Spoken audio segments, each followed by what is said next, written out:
si on mettait un peu d'épices dans nos formules? On commence à arriver peu à peu vers la fin des thématiques du pack Excel débutant. Et pour cela, on va aborder ce qu'on appelle les valeurs absolues. Cela va permettre de prendre le contrôle total sur l'incrémentation. Vous vous souvenez l'incrémentation, quand on copie vers le bas avec le petit machin en bas à droite des cellules. C'est bon? Vous en remettez? Allez, on y va.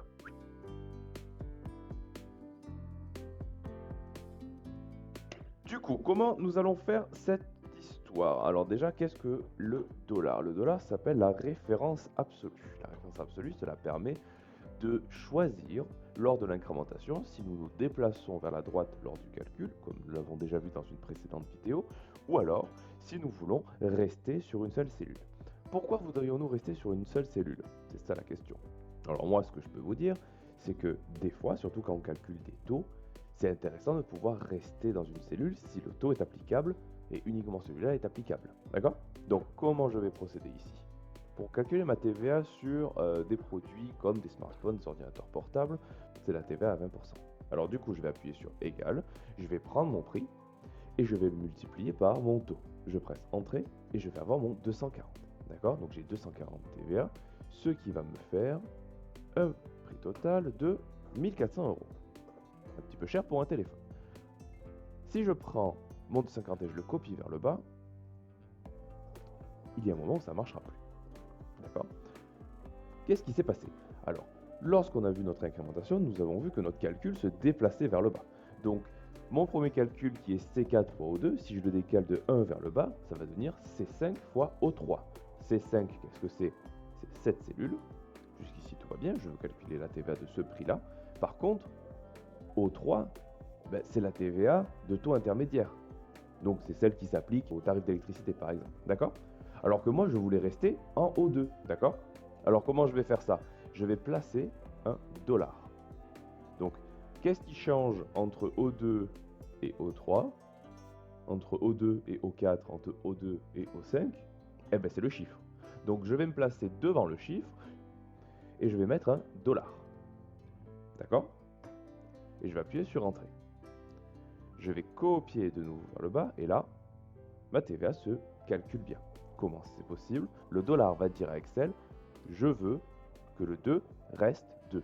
Donc ça va faire C4 fois O2, C5 fois O2, C6 fois O2, etc., etc., etc. Je peux maintenant copier ce calcul.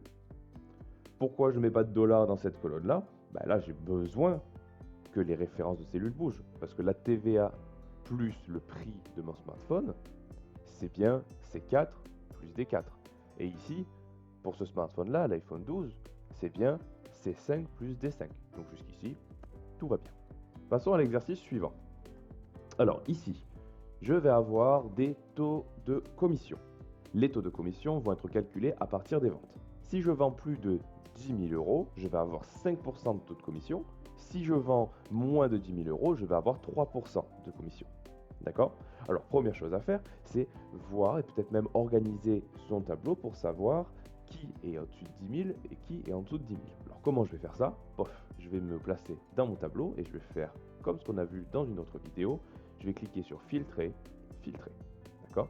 Quand mes filtres apparaissent, je vais classer la colonne totale des ventes du plus petit au plus grand. Comme ça, je vois qui est-ce qui est en dessous de 10 000 et qui est-ce qui est au-dessus de 10 000. D'accord? À partir de ce moment-là, pour ce mois de janvier 2024, je vais pouvoir utiliser les commissions en vigueur. Donc en dessous de 10 000 euros, c'est 5%. Donc je vais prendre celui-là, donc 8 000, qui est le taux de vente de Laurent et Émilie. Et je vais les multiplier par 3%. Et je vais copier jusque-là.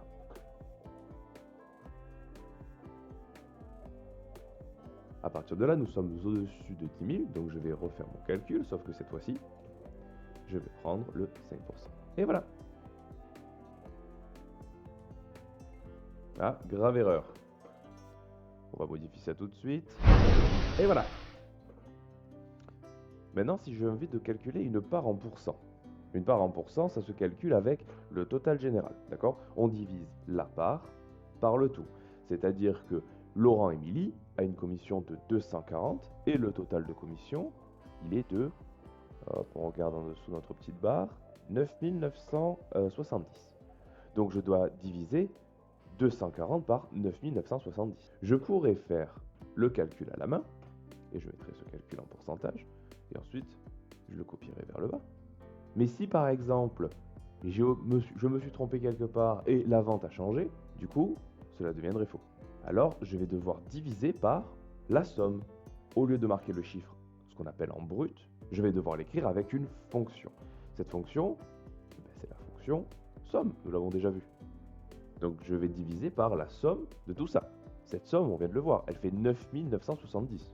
Donc divisé par 9970 ou divisé par la somme de D4 de point D23, c'est la même chose, c'est le même chiffre.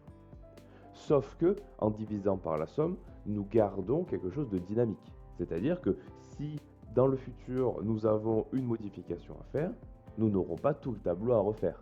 Nous aurons juste à changer le chiffre.